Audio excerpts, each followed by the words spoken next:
Hey everyone, I'm working to hit 1,000 subscribers and I need your help to get there. If you enjoy this content, please hit that subscribe button right now.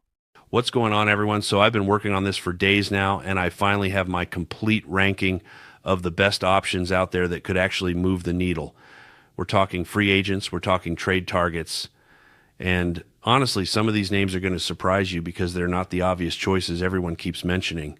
But when you really break down the fit and what each guy brings to the table, these are the moves that make the most sense right now. Before we get into the full breakdown, make sure you smash that subscribe button and turn on notifications because we're covering every angle of this situation as it develops. Drop a thumbs up if you're as locked in on this offseason as I am, and I want you to comment your own rankings as we go through this because I guarantee some of you are going to disagree with where I've placed certain guys. Let's jump right into it. So at the top of the free agent board, you've got three names that stand out above everyone else. Number one is the guy who just became available after getting traded, and if you can sign him to the right deal, that's your home run move right there. Number two is a versatile player who can handle multiple positions and just put together a really solid campaign. And number three is a defensive specialist in center field who just had a career year at the plate and has one of the coolest backstories you'll hear. This guy was literally substitute teaching during the pandemic before getting back into baseball full time.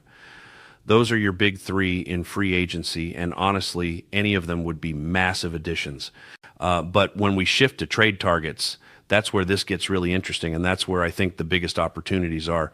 My number one guy, if he somehow becomes available, is a player who early in the offseason, there were real rumors about him potentially being moved. Then in early December, his team came out and said they're keeping him along with a couple other key pieces because they want to compete. But I'm not taking him off the top of my list because situations change, and if he pushed for a move, it's not a 0% chance it could happen. This guy just posted career highs across the board with over 500 plate appearances and 5 wins above replacement. What I'm hearing from people who cover him closely is that he's completely figured out the durability issues that plagued him earlier in his career, whether it's a new training program or being smarter about not taking unnecessary risks on diving plays and collisions. He's evolved as a player, and the injury concerns that people talk about are based on who he used to be, not who he is now. He's got 2 years and $45 million left on his contract, which is incredibly reasonable value. And anyone painting him as constantly injured just doesn't know the full story of how much he's changed his approach. Right behind him at number 2 is an outfielder whose team is actively shopping him because they've got a logjam in the outfield and desperately need pitching. This guy's career has been up and down, and he's got a big personality that's led to some controversial moments, but the upside is absolutely undeniable. What's really interesting is he's a Southern California kid, went to high school locally, and played college ball at Long Beach State, so he knows this market and what it means to play for a flagship organization. The perception out there is that he's just a corner outfielder whose center field defense is bad, but if you actually dig into the numbers, you'll see that in 2024, he posted a plus 10 outs above average in center and was legitimately elite defensively. What I'm hearing from reporters who cover his team is that the unique ballpark dimensions at their stadium really hurt his defensive metrics and that he'd thrive in a more traditional symmetrical outfield setup. So there's real change of scenery potential here. Now, the knock on him, and it's a legitimate concern, is his splits against left-handed pitching. We're talking about an 850 plus OPS against righties and barely over 600 against lefties. That's a massive gap, and you have to decide if you're comfortable trading prospects for someone with those kinds of platoon splits. But he also brings elite speed. He's one of the fastest players in baseball. He can lead the league in triples, and he was third in all of baseball in runs created from his speed. The question becomes, do you bet on the ceiling and believe you can help him improve against lefties, or do you go with a safer, more proven option who doesn't require as much projection? At number 3 is a left fielder who's elite defensively but doesn't profile as a power guy and isn't particularly fast. What he does is make consistent contact and put the ball in play. The reason he's so interesting is that the organization was very interested in trading for him at the deadline when prices are inflated and you have to overpay.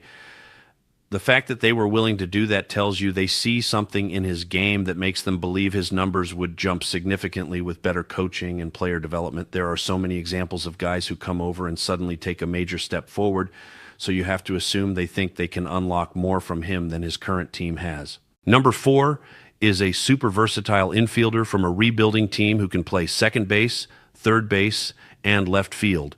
He's got elite bat-to-ball skills, hits for average, and can slot in anywhere from leadoff to the middle of the order. From what I'm hearing, there's better than a 60% chance he gets traded because his team is selling and there's massive interest around the league. He's basically the perfect type of player for any contending roster because of that versatility and consistent production. If the plan is to give a younger internal player more opportunities, this guy would be the ideal platoon partner who can shift around defensively based on matchups.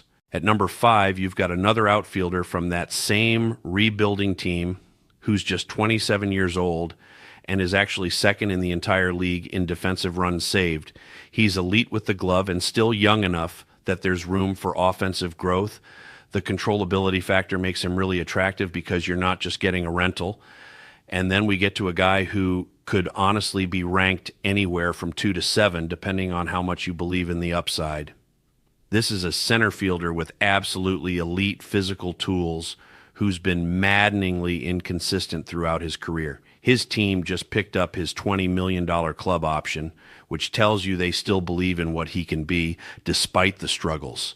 This guy ranks in the 90th percentile in sprint speed, defensive range, and bat speed. Those are tools you absolutely cannot teach, and the raw athletic ability is off the charts. The problem is he's been stuck in one of the worst situations in baseball, playing for a team that loses 100 games every year with limited organizational support. But here's the thing, you can't teach speed, you can't teach bat speed, and you can't teach that kind of defensive range. What you can do is put him in a winning environment with elite coaching and surround him with veteran leaders who can help him make the adjustments he needs. If you take him out of that losing culture and put him somewhere with top-tier player development and a championship mentality, the ceiling is absolutely massive. For $20 million with a club option for the following year, that's a calculated gamble worth taking on pure talent and change of scenery upside. There's also an internal option who's coming off ankle surgery that people are sleeping on. He wasn't brought in just to play one position. He's got the versatility to move around the diamond, which gives you options. So when you count them, that's actually 11 potential names between free agents and trade targets. From a free agency standpoint, it's pretty straightforward at this point. The top guy on the right deal is the clear number 1 target. The versatile option looks like he might be heading elsewhere, but if he's still available, he'd be a great fit. And the defensive center fielder with the breakout offensive season would be a solid bridge option if you can't land the bigger fish. But the trade market is where the real opportunities exist because you're not just spending money, you're acquiring controllable talent that can impact multiple seasons. The question becomes how aggressive you want to be and how much prospect capital you're willing to move. Do you go for the proven veteran with the team-friendly contract who's figured out how to stay healthy? Do you bet on the high-upside Southern California kid with the platoon concerns who has elite speed and defensive ability? Do you grab the versatile infielder who fits like a glove and can play all over? Or do you swing for the fences on the elite athlete stuck in a terrible situation and hope that better coaching and a winning culture unlock what he's truly capable of? Personally, I'm still all in on that center fielder with the elite tools, even though he's probably the highest risk option on this entire list. You just cannot teach the physical abilities he possesses, and if you put him in the right environment with the right support system, the upside is through the roof. For that price point with the built-in club option, it's absolutely worth the gamble.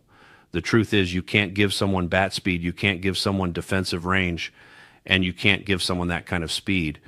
But what you can do is help with mechanical adjustments and surround them with leaders and championship level coaching. Take him out of the worst situation in baseball and put him in the best. And I genuinely believe you'd see a completely different player emerge. But I also completely understand if you'd rather go with one of the safer, more proven options who don't require you to project as much. The versatile infielder is basically plug and play and would fit seamlessly. The left fielder with the elite glove has shown he can contribute, and the Southern California kid with the speed and defensive upside could be a star if you can live with the platoon splits or help him improve against lefties. So what do you think? Who's your number one target from this entire list? Would you go for the proven veteran, the high ceiling guy with the concerning splits, the versatile infielder who does everything well? Or would you take the swing on elite tools and change of scenery potential? And are there any names I didn't mention that you think should be in this top 10? Drop all your thoughts in the comments because I'm genuinely curious where everyone stands on these rankings. Make sure you're subscribed with notifications turned on because we're going to be tracking every development on all of these guys, and you don't want to miss it when something breaks. Appreciate you rocking with me, and I'll catch you in the next one.